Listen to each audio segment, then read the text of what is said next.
bonjour à toutes et à tous et bienvenue pour cette vidéo de l'actu politique de la semaine, la vidéo qu'on publie toutes les semaines à 18 h le mardi sur ma chaîne YouTube quand on arrive à être à l'heure.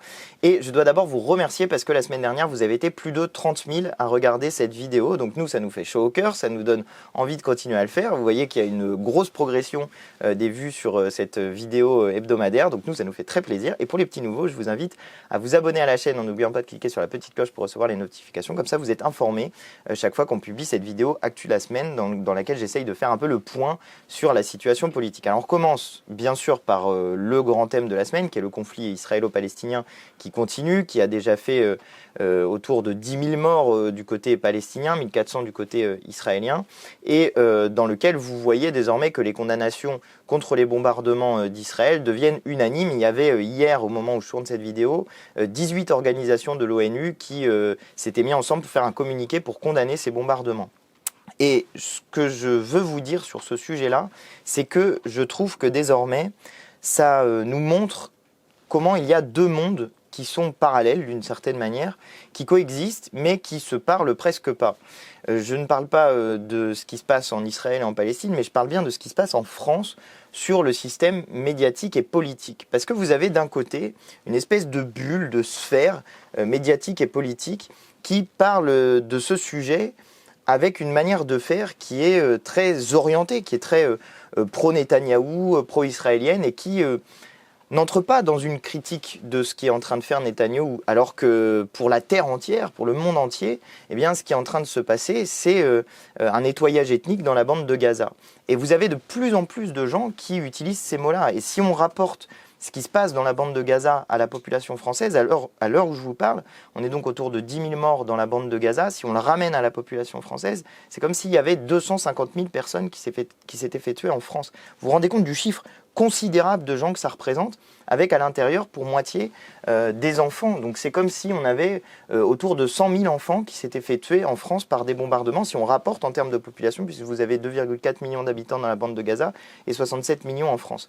Ça vous donne une idée des chiffres considérables que ça représente pour la population de la bande de Gaza, et de la raison pour laquelle un certain nombre de personnes désormais parlent de nettoyage ethnique et ajoutent à cela le fait qu'il n'y a pas seulement des bombardements, il y a aussi des privations d'eau, de nourriture, d'électricité, et que tout ça a des impacts majeurs sur la vie des Palestiniens, avec les populations qui sont déplacées en masse aussi du nord vers le sud, sachant qu'Israël ne respecte même pas sa parole, sa promesse de dire qu'il ne bombarderait pas le sud. Donc ils ont dit aux gens d'aller vers le sud, ils finissent par bombarder le sud. Tout ça n'est pas une manière de faire qui est respectueuse du droit de la guerre qui existe, quand même, du droit international sur la guerre qui existe. Mais là, Israël est en train de commettre des crimes de guerre qui sont absolument abominables. Et vous avez un monde médiatique et politique qui n'est pas unanime évidemment, puisque à l'intérieur vous avez les insoumis dans le monde politique, mais dans le monde médiatique vous avez une forme d'unanimité, de manière de présenter les choses qui est quasi unilatérale, et où une fois de temps en temps il va y avoir un invité sur un plateau qui va dire quelque chose qui va plutôt dans le sens des insoumis. Encore une fois, Dominique de Villepin ce matin, là on est mardi, sur je sais plus quelle chaîne, ou hier soir, je me souviens plus, qui disait des propos qui allaient un peu dans le même sens que nous. Mais c'est exceptionnel en fait, c'est rare, c'est rarissime. La plupart du temps, c'est des gens qui disent tous la même chose, avec des bandeaux qui disent tous la même chose, et où vous avez une manière de présenter les choses qui est unilatérale. Et ça vous montre à quel point il y a deux mondes. Parce que dans le même temps, cette semaine, on a eu une mobilisation massive dans les rues, dans plein de villes de France, et notamment à Paris, où les organisateurs ont annoncé 60 000 personnes, mais où franchement, moi j'y étais, je trouve que c'est gentil de dire 60 000 personnes, parce qu'il y avait un nombre incroyable de gens, c'était plein de la place de la Nation jusqu'à la place de la Bastille. À un moment donné, moi je suis descendu à Bastille pour retourner à l'Assemblée nationale pour voter la motion de censure. J'ai croisé des gens dans le métro qui m'ont dit on vient de République, c'était plein à République, je ne sais pas combien il y avait de gens au final, mais il y avait vraiment énormément de gens à cette manifestation. Et vous voyez que ça veut dire qu'il y a plein de gens qui se mobilisent, alors même que à la télévision, c'est tout juste si on ne les présente pas comme les porte-paroles ou les alliés du Hamas, des gens qui sont contents avec le fait qu'on aille tuer des gens comme ça, des civils, etc. C'est limite comme ça que c'est présenté dans les médias. Et pourtant, il y a des centaines de milliers de personnes partout en France qui manifestent pour le cessez-le-feu à Gaza. Ça vous dit à quel point ce monde médiatique et politique, il fait partie de l'adversaire. Il fait partie de l'adversaire qu'on doit combattre. Parce que quand vous écoutez ce que disent les médias, et là je vais venir à ce qui nous concerne nous les insoumis, quand vous écoutez ce que disent les médias, ils reprennent texto un certain nombre de choses que disent nos adversaires politiques. J'ai vu hier, il y avait Jordan Bardella, ou avant-hier, je suis désolé, je me perds dans les jours, il y avait Jordan Bardella, donc le chef du Rassemblement national, qui était à la télévision, et qui dit... Les insoumis, Jean-Luc Mélenchon se comporte en porte-parole du Hamas, mais de toute façon, les insoumis, ils ont pour projet de détruire la République et de détruire la nation française. Enfin, vous imaginez le niveau de dinguerie que le mec est en train de sortir sur un plateau télé. Et plutôt que de lui dire, mais quand même, monsieur Bardella, vous racontez n'importe quoi, le journaliste, il enchaîne, tu vois, et en plus de ça, ils mettent des bandeaux, après, sur BFM, en disant, la France insoumise, on devrait l'appeler la France islamiste. C'est vous dire à quel point, désormais, il y a une espèce d'homogénéisation culturelle, politique, intellectuelle entre les médias et l'extrême droite. Et ça, c'est un énorme problème parce que ça veut dire que dorénavant, mais on le savait déjà pour un certain nombre d'entre nous, même s'il y en a qui, je sais pas, pensent qu'on peut s'associer avec les médias ou qu'à la fin, ils vont être gentils avec nous, ça vous dit à quel point les médias font partie de l'adversaire qu'on doit combattre, non pas parce que tous les médias seraient catastrophiques, vous avez encore un certain nombre de médias qui participent d'une voie différente, vous avez l'Humanité, vous avez Mediapart, vous avez un certain nombre de médias, Blast, etc. Enfin, vous avez plein de petits médias qui continuent à faire exister une parole différente, qui continuent à faire exister une pluralité politique à l'intérieur du paysage médiatique. Mais pour ce qui concerne les grandes chaînes d'information, pour ce qui concerne les grands journaux de notre pays, vous avez une manière de faire qui est univoque et qui donc fait partie du problème qu'on a à combattre. Parce que ces médias, ils ont comment on va dire ça ? Ils vont imposer une manière de lire les choses. Il y a tout un tas de gens qui ont confiance dans le système médiatique, qui se disent, bon, bah, si c'est Le Monde qui dit ça, ou si c'est BFM qui dit ça, c'est que ça doit être vrai. Bah non, c'est pas vrai. Et justement, c'est là que ça devient intéressant.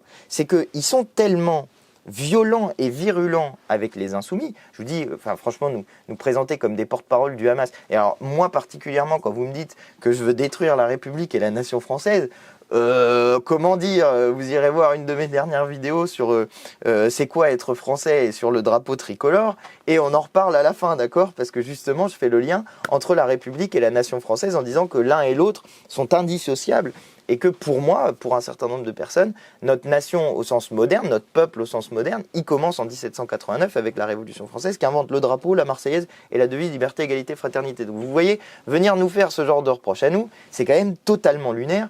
Et par ailleurs, pour ce qui concerne le Hamas, qui est un mouvement islamiste, c'est pareil pour nous. La religion en politique et la politique qui se mêle de religion, tout ça ne fait pas partie de notre manière de voir les choses. Et quand il s'agit d'une organisation qui en plus va tuer des civils et qui commet des crimes de guerre, alors là, je peux vous dire qu'on n'a particulièrement rien à voir avec eux. Mais ça passe crème.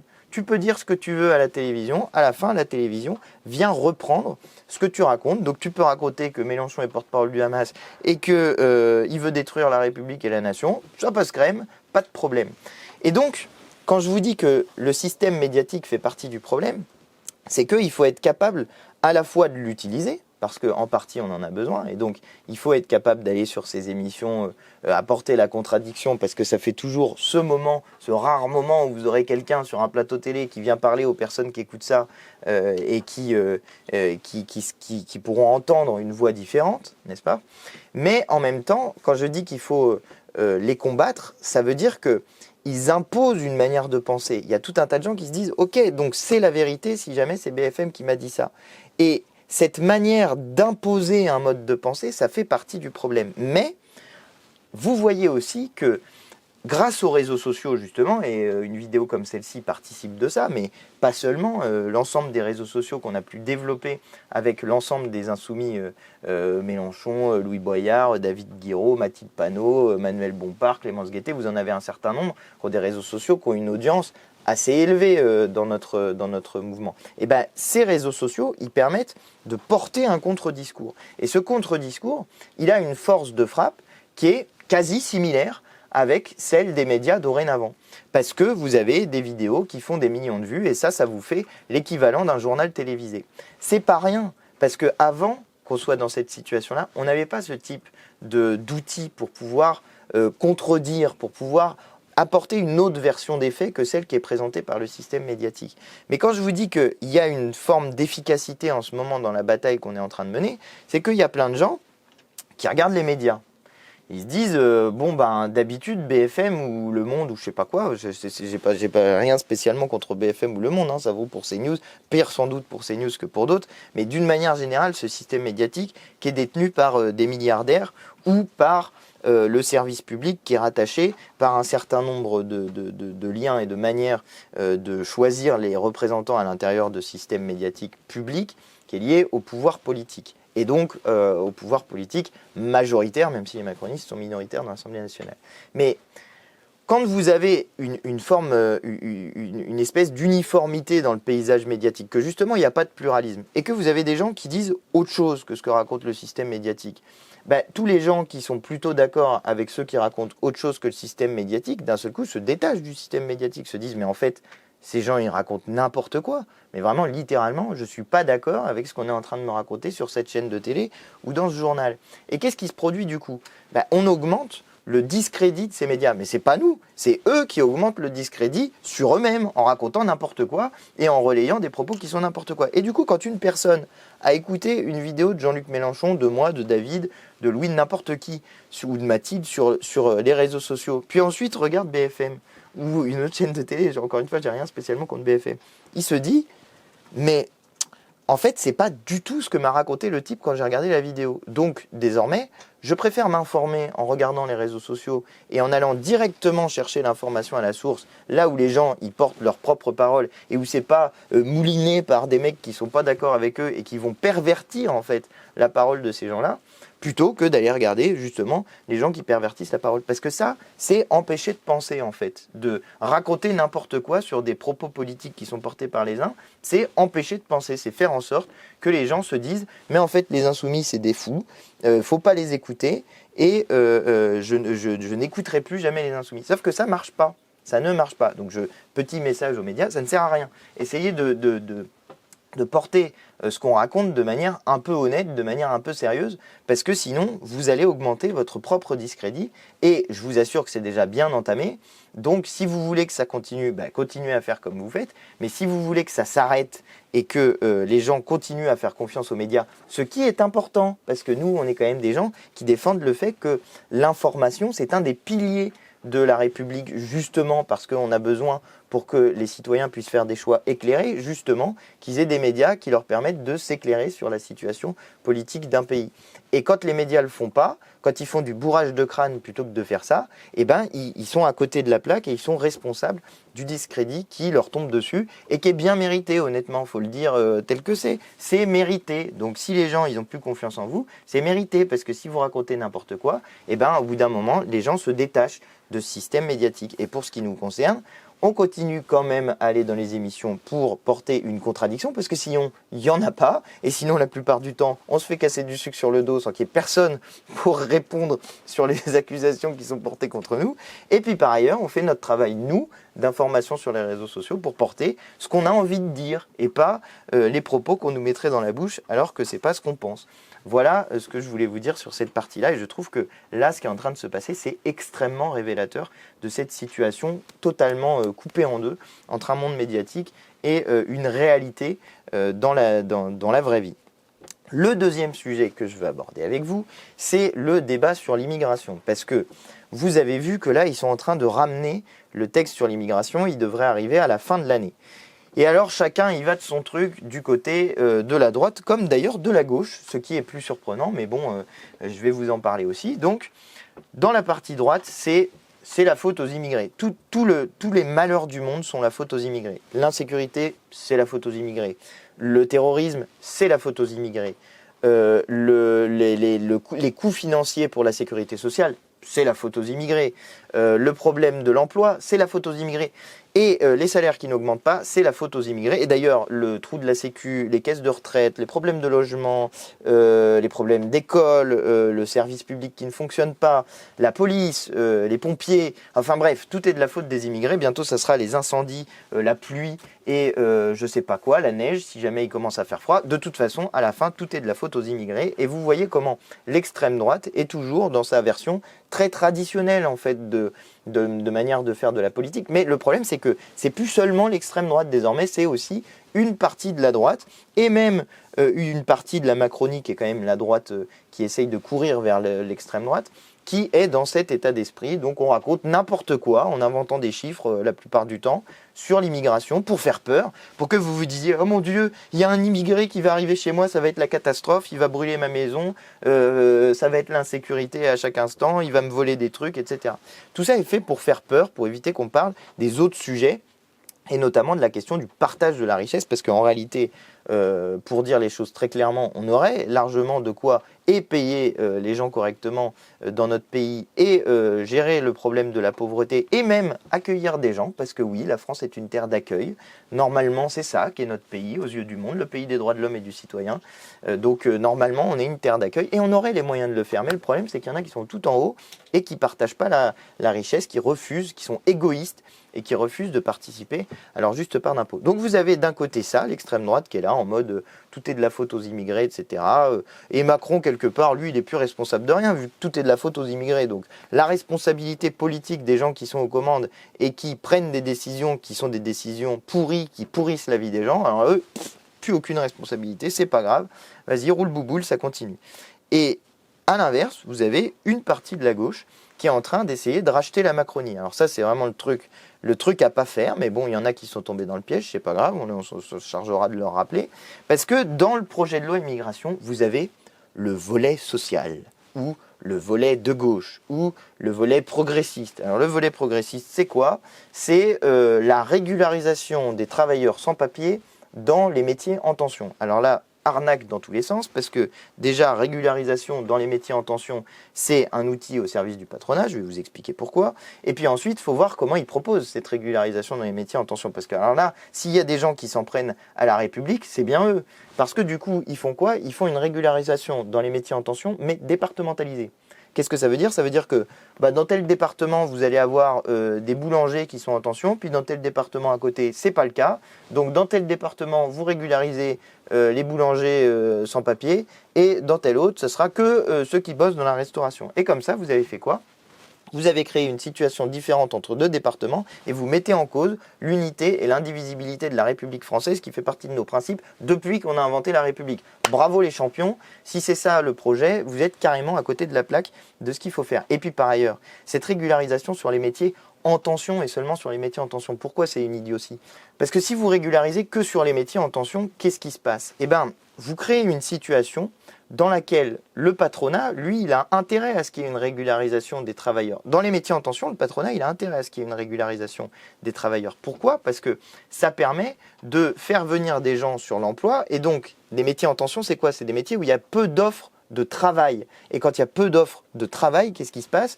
Eh bien, la demande patronale, elle est obligée d'augmenter les prix. Et donc, qu'est-ce qui se passe? Ils augmentent les salaires. Donc, quand vous avez une situation de tension, pour les salariés, c'est une bonne chose. Parce que quand il y a tension, il y a augmentation des salaires, amélioration des conditions de travail. Parce que quand il y a tension, ça veut dire que les gens, soit ils sont plus prêts à bosser pour le salaire qu'ils ont et pour le niveau d'horaire qu'ils ont et pour les conditions de travail qu'ils ont, et que donc ils refusent d'aller travailler, et que donc pour les attirer, il faut augmenter les salaires ou améliorer les conditions de travail. Donc, si vous augmentez l'offre de travail, vous aidez le patronat quand c'est dans les métiers en tension. Et à l'inverse, qu'est-ce qui se passe si jamais vous ne régularisez pas l'ensemble des travailleurs sans papier dans les métiers pas en tension? Qu'est-ce qui se passe? Eh bien justement, c'est l'inverse. C'est-à-dire que vous avez des gens qui sont dans une situation d'extrême précarité pour leur vie personnelle, pour leur sécurité individuelle, parce qu'ils risquent de se faire renvoyer, chasser de France, et que du coup, eux, ils sont prêts à accepter des conditions de travail et des salaires qui sont déplorables. Et donc le mec qui est à côté, qui a des papiers, ou qui est de nationalité française, qui demande une augmentation de salaire à son patron, ou qui demande un changement de ses conditions de travail, qu'est-ce qu'il lui dit le patron? Il lui dit, bah écoute, il y a José, il est immigré sans papier, il travaille pour 2 fois moins cher que toi, il travaille 2 fois plus que toi, et tu voudrais que je t'augmente? T'es fou? Qu'est-ce que tu crois? Je préfère embaucher un autre immigré sans papier, et comme ça continuer à faire mon beurre sur la misère des gens. Voilà pourquoi la seule politique rationnelle pour défendre les salariés, pour défendre l'ensemble des salariés, l'ensemble des travailleurs. Ce n'est pas la régularisation dans les métiers en tension, c'est la régularisation de l'ensemble des travailleurs sans papier. Parce que quand vous régularisez l'ensemble des travailleurs sans papier, d'un seul coup, vous mettez tout le monde en sécurité en même temps.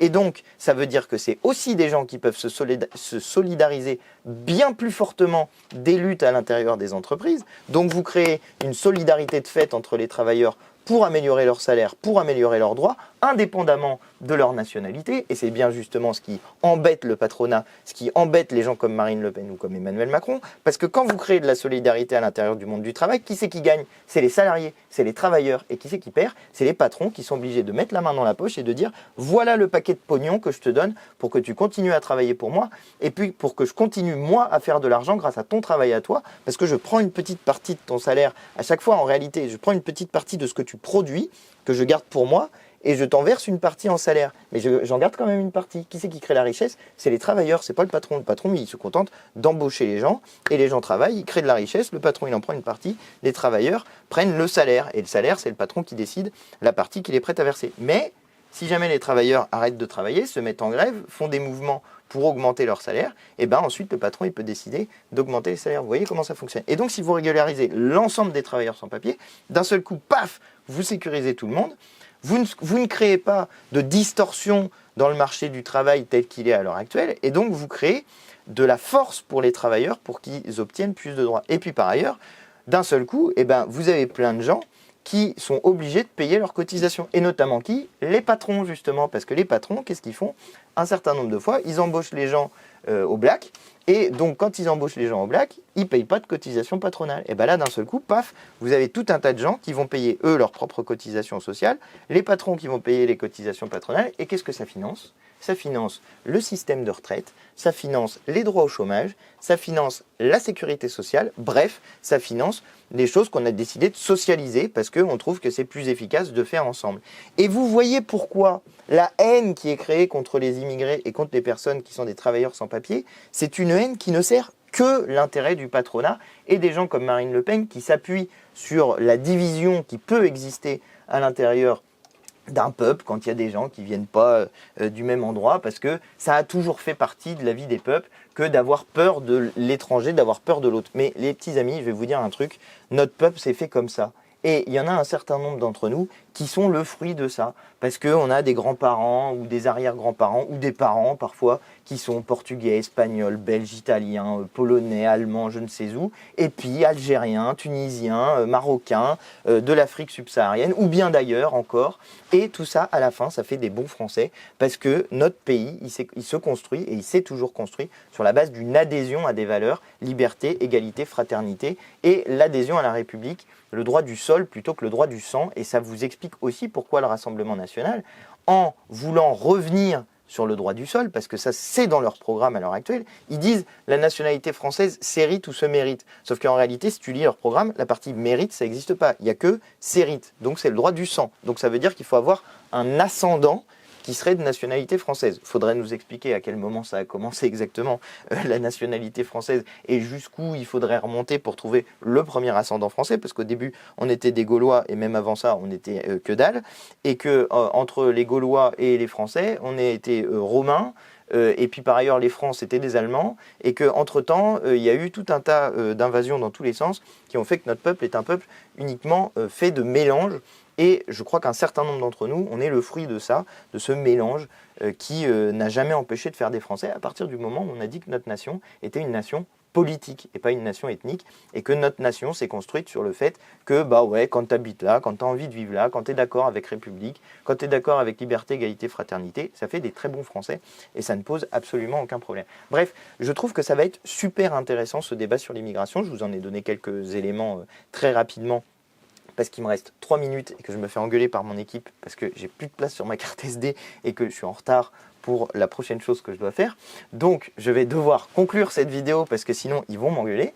Mais voilà les deux sujets dont je voulais vous parler. Cette situation politico-médiatique vis-à-vis du conflit israélo-palestinien et ce que ça révèle du système médiatique et politique, et puis aussi ce débat sur l'immigration. Mais alors ça, j'aurai l'occasion d'y revenir assez longuement, parce que ça va passer dans ma commission, la commission des lois, et que, vous l'imaginez bien, je vais défendre dans ces débats la position qui est la mienne sur ce qu'est notre nation, sur ce qu'est notre République, et sur ce qu'il faut faire pour aider non pas le patronat à trouver de la main-d'œuvre pas chère et disponible, mais pour aider les travailleurs à obtenir des augmentations de salaire, des paiements de cotisations par les gens qui doivent payer des cotisations et des améliorations de leurs conditions de travail et peut-être même la baisse du temps de travail, parce que figurez-vous que quand on partage le temps de travail, en fait, il y a plus de gens qui peuvent bosser et que ceux qui bossent sont moins fatigués. Donc c'est un système qui est efficace à la fois pour créer de l'emploi, pour avoir moins de fatigue, et du coup à la fin ça coûte aussi moins cher à la sécurité sociale, parce que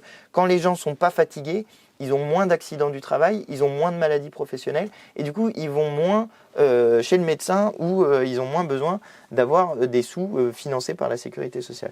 Voilà ce que je voulais vous dire pour ce point actu politique de la semaine. J'espère que ça vous a intéressé. Si c'est le cas, je vous invite à partager la vidéo, à vous abonner à la chaîne en n'oubliant pas de cliquer sur la petite cloche. Et puis je vous invite aussi à me dire dans les commentaires ce que vous avez pensé de cette vidéo. J'espère que ça n'a pas été trop flou, parce que j'ai l'impression que la caméra a fait n'importe quoi pour ce qui s'agit de la mise au point. Mais c'est pas grave si jamais c'est le cas. Ce qui compte, c'est le fond de ce qu'on raconte et pas nécessairement l'image. Donc ma foi, on va se dire que c'est bien, parce que de toute façon j'ai pas le temps de le refaire. J'espère que ça vous a plu. Dites-moi tout ça dans les commentaires, partagez la vidéo si c'est le cas, et je vous dis en attendant à très bientôt pour de nouvelles vidéos, à la semaine prochaine pour l'actu politique de la semaine, et à mercredi 18h sur ma chaîne Twitch si jamais vous passez par là avant mercredi, pour mon live actu de la semaine, aussi sur Twitch, mais dans lequel je peux échanger avec vous via le chat. Et moi, ça me plaît beaucoup de pouvoir faire ce type de vidéo et ce type d'échange avec vous. Voilà ce que je voulais vous dire cette semaine. À la semaine prochaine et à bientôt pour de nouvelles vidéos.